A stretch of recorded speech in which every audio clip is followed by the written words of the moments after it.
com a aprovação da lei da biossegurança, não há mais limites para a interferência da ciência a serviço da criação da vida? É a primeira pergunta que eu faço. Eu vou começar ali com o doutor Evangelista Torquato. Inicialmente, é um prazer estar aqui no programa. Eu acho que é sempre muito bom a discussão em torno do tema, principalmente em função da gente estar vivenciando um momento tão importante que é a discussão relacionada à reprodução assistida. Começou com uma pergunta muito interessante e uma pergunta que eu não consigo ainda uma resposta para ela. Ao mesmo tempo em que eu tento me comportar do lado da ciência, onde eu acho que a pesquisa com células-tronco embrionárias pode trazer enormes, mas grandes avanços em relação a curas de muitas doenças, então eu não posso deixar de ver este lado, mas do outro lado eu entendo que também existe um embrião e que eu não sei até que ponto a questão filosófica, isso eu estou falando do ponto de vista muito pessoal, eu não consigo não ver o embrião como uma vida. Realmente não consigo. Já tentei, mas eu não consegui. Eu tenho uma opinião o que eu acho é o seguinte, de uma forma muito clara. Eu acho que quando o Supremo autorizou a pesquisa, eu acho que a gente deveria ter sido mais claro e colocar o seguinte: a gente pode matar o embrião, então a gente pode matar uma vida para tentar salvar outras. Essa é a minha visão. Porque a colocação que se parte do ponto de vista jurídico eu não aceito. Juridicamente, nesse país, o que é a morte? A morte é a ausência de vida no tecido cerebral. Então, obviamente, que vida seria o contrário, a presença de tecido cerebral. Então, se coloca que o embrião de 2, 3, 4 dias de desenvolvimento não tem tecido cerebral, portanto, lá não tem vida. Isso eu discordo. Isso eu discordo, eu não posso concordar com isso, até porque seria muito rapidamente, eu colocaria o seguinte: uma célula, a primeira célula de um indivíduo, ela tem todas as informações para formar o cérebro. Então, eu acho que sim.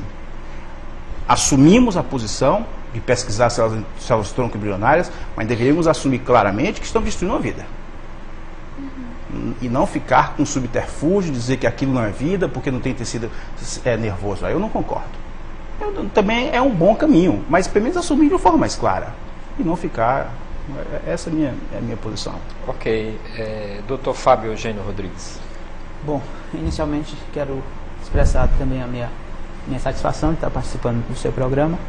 E é um tema realmente bastante polêmico. Você já iniciou com uma pergunta bastante polêmica, mas acho o seguinte, que todos que trabalham com ciência, cientistas de um modo geral, principalmente nós que trabalhamos com reprodução assistida, nós temos uma coisa muito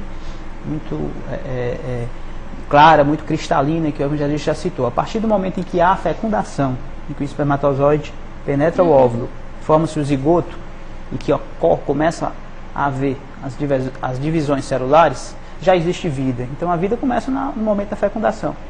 Então, se você interrompe a vida de um embrião com 6 dias, 5 dias de vida, quando nesse embrião estão presentes as células-tronco, você está interrompendo uma vida, né?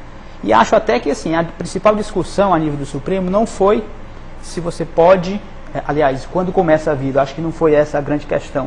Foi juridicamente determinar se formas primitivas, formas mais básicas primitivas de vida, se é que podemos referir assim, podem ser utilizadas para pesquisa, para desenvolvimento de cura de doenças que não existem ainda, para cura de doenças para as quais não existe tratamento ainda, utilizando-se de embriões que estariam congelados há muito tempo e que de alguma maneira não seriam utilizados, porque um dos problemas da reprodução assistida, tá, é que muitas vezes você precisa fazer um estímulo para produzir vários embriões e assim escolher os melhores embriões e aumentar a chance de gravidez para o casal, e com isso você gera embriões excedentes, e esses embriões permanecem congelados, criopreservados. E daí que surgiu a questão. Existem milhares de embriões congelados, que muitas vezes o casal não quer mais receber no seu útero, e esses embriões ficariam indefinidamente congelados. Isso é um material celular, um material científico de altíssimo valor para pesquisas. Mas lógico que quando você descongela esse embrião e você vai retirar as células-tronco, você está destruindo o embrião. Então, A meu ver, a decisão do Supremo não foi nesse sentido, de determinar quando se inicia a vida, até porque, como eu disse, para nós trabalhamos com ciência, principalmente com reprodução assistida, a vida começa na fertilização, naquele primeiro momento, ponto. Será que a gente teria o direito de manter esses embriões indefinidamente congelados, enquanto milhares de pessoas sofrem de doenças atualmente incuráveis, como as doenças degenerativas, neuromusculares, as paralisias decorrentes de traumas, decorrentes de infecções, e sem nenhuma perspectiva de cura? E que essas pesquisas poderiam trazer esperança de cura? Será que nós poderíamos então negar esse direito a essas pessoas? Nesse sentido, assim, como opinião pessoal, porque isso aí a gente sempre tem que levar para o lado pessoal, porque cada um tem uma opinião diferente. Eu concordo com a decisão que foi tomada do Supremo, eu acho que vai haver um avanço muito grande da ciência nesse sentido, e acho que esse avanço, inclusive, brevemente, nós vamos, talvez, prescindir da destruição de embriões para pesquisar células-tronco. Tá? Já existiram alguns relatos de retirada de células-tronco sem destruição de embrião, ainda é uma coisa muito incipiente, mas acho que vai caminhar nesse sentido.